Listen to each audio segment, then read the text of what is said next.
Hello, my name is Annie, and welcome to the Walking Word, where we go through the Holy Bible in a year as part of discipling. We are currently in the second book of Samuel, and we're in chapter 14, where we shall see Absalom's return back home. A lot of drama has happened, but watch this.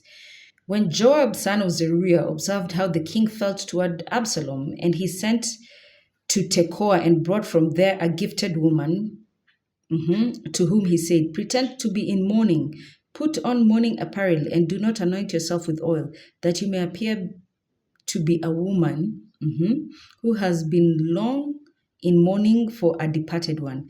Then go to the king and speak to him in this manner. And Joab instructed her what to say. Now remember,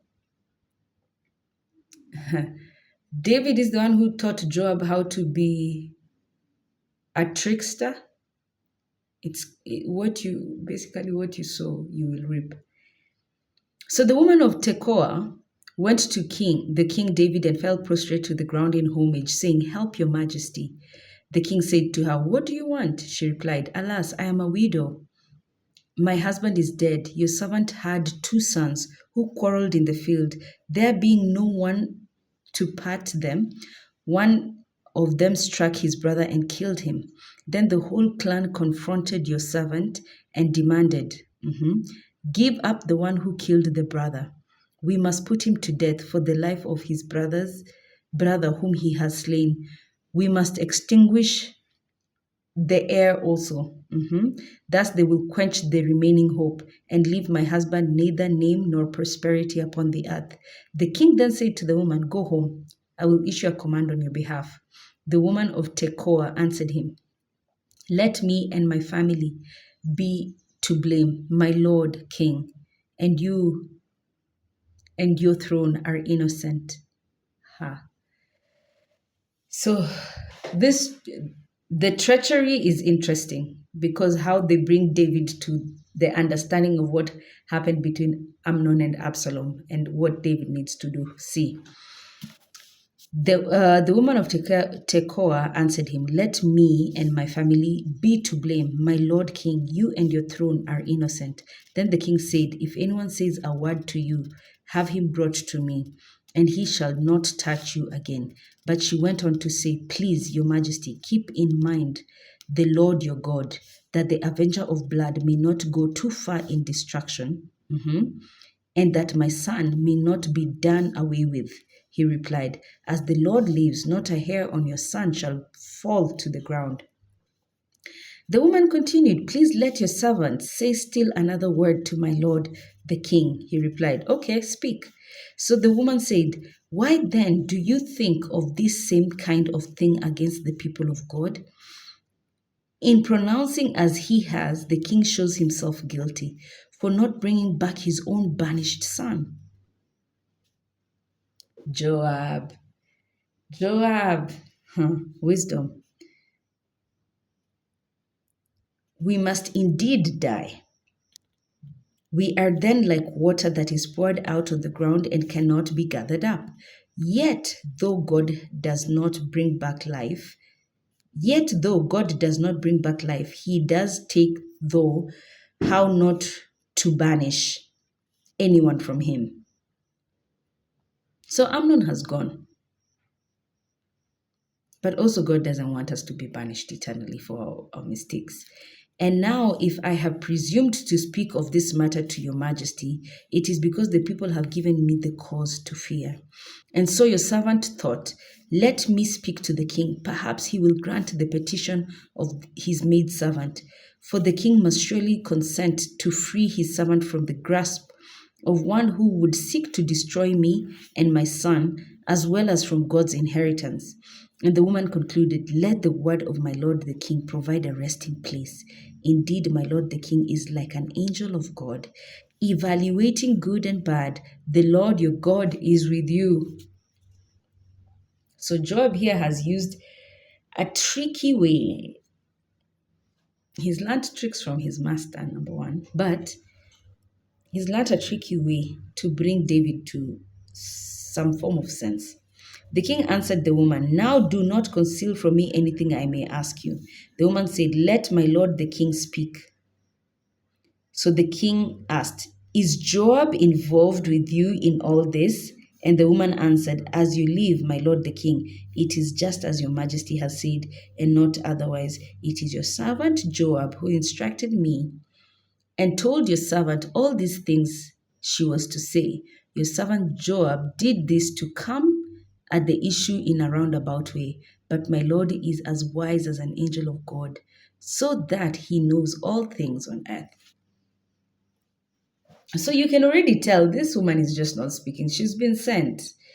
Uh, she's been sent. And most likely, her utterances sound like a guy I know, a guy called Joab. Then the king said to Joab, I hereby grant this request. Because he was just afraid to approach him directly, right? Go therefore and bring back the young man Absalom. Falling prostrate to the ground in homage and blessing the king, Joab said, This day I know that I am in good favor with you, my lord the king, since the king has granted the request of his servant. Joab then went off to Geshur and brought Absalom to Jerusalem. But the king said, Let him go to his own house. He shall not appear before me. Because remember, David is still angry that his firstborn son died, though even that firstborn son was just an evil guy, behaved in a bad way. But the king said, Let him go to his own house. He shall not appear before me. So Absalom went off to his house and did not appear before the king. In all Israel, there was not a man who could be praised for his beauty as Absalom. So Absalom was a fine guy. He was so handsome. No one could compare to him in Jerusalem. Actually, in all Israel. Scripture says all Israel. Like he's the most handsome guy of all Israelites. Okay? Who was without blemish from the sole of his foot to the crown of his head. Like not even a pimple. When he shaved his head, which he used to do at the end of every year because of his hair became too heavy for him. Like he had this afro. Like he had a big, nice afro, like his hair would become heavy for him. And oh, wow. Which he used to do at the end of every year because his hair became too heavy for him. The hair weighed 200 shekels according to the royal standard. This is heavy. Absalom had then 3 sons born to him besides a daughter named Tamar, who was a beautiful woman. So one of his daughters he named after his sister Tamar. And then he had 3 sons. Absalom lived in Jerusalem for 2 years without appearing before the king. Can you imagine you're in the same area code with your dad for 2 years and you don't meet? Intentionally. Then he summoned Joab to send him to the king, but Joab would not come to him, although he summoned him a second time, and Joab refused to come again. He therefore instructed his servants, You see Joab's field that borders mine, on which he has barley, go set it on fire. And so Absalom's servants set the field on fire. Joab's farmhands came to him with torn garments and reported to him what had been done. At this, Joab now went to Absalom in his house and asked him, Why have your servants set my field on fire? Absalom answered Joab, I was summoning you to come here, that I may send you to the king to say, Why did I come back from Geshur?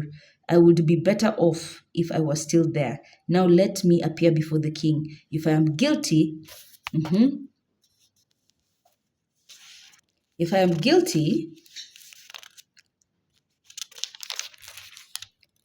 put me to death. Joab went to the king and reported this. The king then called Absalom, who came to him and in homage fell on his face to the ground before the king. Then the king kissed him. Joab, if you're not going to listen to me, if you're not going to, let me just ban everything of yours. Maybe then is when you'll come. Oh, the times of kings and royalty. Let's move on to chapter 15, where we'll see Absalom's plot and David actually fleeing Jerusalem as a result.